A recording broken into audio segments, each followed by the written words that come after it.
When people show you who they are, believe them the first time, not the 29th time.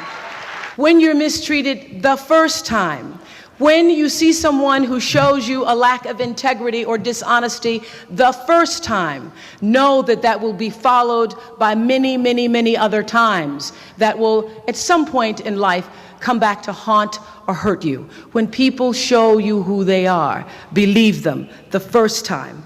Live your life from a point of view of truth, and you will live your life from truth, and you will survive everything. Everything. I believe even death. That took me a while to get, pretending to be something I wasn't, wanting to be somebody I couldn't. But understanding deep inside myself, when I was willing to listen, that my own truth, and only my own truth, could set me free. Run your own race. We have to run our own race. We can't look at what the other guys are doing. When you take time to look back at what the other guys are doing, you lose focus, you lose energy, and you lose power when you're worried about what someone else is doing. Just focus on yourself. That your real work is to figure out where your power base is, and to work on the alignment of your personality, your gifts that you have to give, with the real reason why you're here. That's the number one thing you have to do, is to work on yourself and to fill yourself up and keep your cup full. Keep yourself full. Now, I used to be afraid of that. I used to be afraid, particularly from people who say, oh, she's so full of herself. She's so full of herself. And now I embrace it. I consider it a compliment that I am full of myself. Because you only when you're full, I'm full, I'm overflowing, my cup runneth over. I have so much to offer and so much to give. And I am not afraid of honoring myself, you know. It's miraculous when you think about it. You must have some kind of vision for your life. Even if you don't know the plan, you have to have a direction in which you choose to go.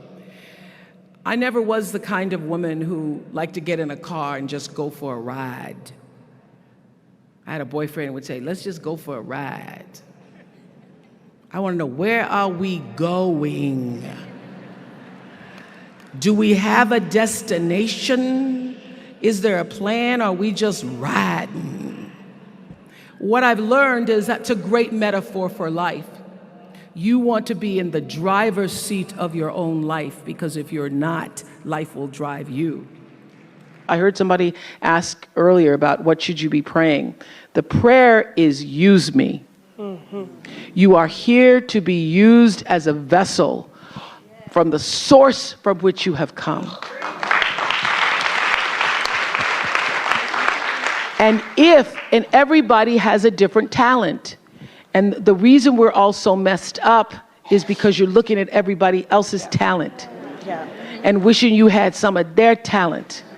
All the energy that you spend thinking about, wishing about, being jealous of, envious of anybody else is energy that you're not only putting out is going to come back to you negatively, but you're taking that away from you. All your energy should be forced on, what do I have to offer? What do I have to give? How can I be used in service? The way through the challenge is to get still and ask yourself, what is the next right move? Not think about, oh, I got all of this stuff. What is the next right move? And then from that space, make the next right move and the next right move. And not to be overwhelmed by it, because you know your life is bigger than that one moment. You know you're not defined by what somebody says is a failure for you, because failure is just there to point you in a different direction. You cannot live a brave life without disappointing some people. I know that in my heart, but it sounds really important when you say it. Live a brave life without disappointing some people. Okay. But those people who get disappointed, it's really okay. Yeah. Because the people who really care for you, the people who are rooting for your rise will not be disappointed. The only people who are disappointed are people who have their own agenda. Yeah. And their agenda is not aligned with your agenda. And that's how I make myself brave. I say, well, the people who really care about you, who want you, who are rooting for your rise, those people who are rooting for your rise, they're going to be okay when you say no. Forgiveness is giving up the hope that the past could be any different. I think for myself, and I know many of you, you think forgiving means accepting what has happened to you. Well, it is accepting that it has happened to you. Not accepting that it was okay for it to happen. It is accepting that it has happened, and now what do I do about it? Forgiving is giving up the hope, not holding on, hoping, wishing that it could have been any other way than it actually was. Giving up the hope that the past could be any different. And when I got that, I think it took me to the next level of being a better person, because I don't hold grudges for anything or any situation, and neither should you.